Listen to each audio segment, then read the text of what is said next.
पहलगाम हल्ल्यानंतर पाकिस्तानला गेलेली ती महिला पुन्हा भारतात परतणार।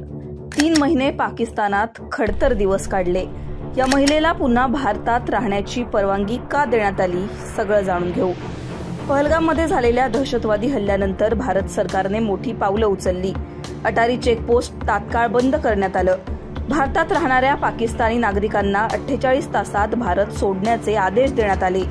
30 एप्रिलपर्यंत वाघा अटारी बॉर्डरवरून अनेक नागरिकांची रवानगी पाकिस्तानात करण्यात आली होती। यामध्येच एक नाव होतं रक्षंदा राशीद यांचं। 29 एप्रिलला रक्षंदा यांना पोलीस बंदोबस्तात पाकिस्तानला पाठवण्यात आलं। 63 वर्षांच्या रक्षंदा राशीद मूळच्या पाकिस्तानच्या। व्हिसाच्या आधारे त्या भारतात राहत होत्या।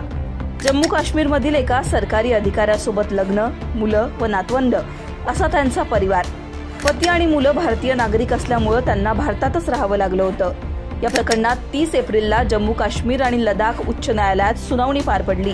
रक्षंदा यांना व्हिजिटर व्हिसा देण्याचा निर्णय भारत सरकारने घेतलाय। विशेष परिस्थिती लक्षात घेता हा निकाल आपण देत असल्याचं यावेळी कोर्ट म्हणालं। रक्षंदा राशीद यांच्या पतीने कोर्टात सांगितलं, त्यांच्या पत्नीला अनेक आजारांनी ग्रासलं होतं। पाकिस्तानात काळजी घेणारं असं कुणीच नाहीये। केवळ 50,000 रुपये घेऊन पाकिस्तानात त्या गेल्या होत्या, जे पैसे आता संपले आहेत।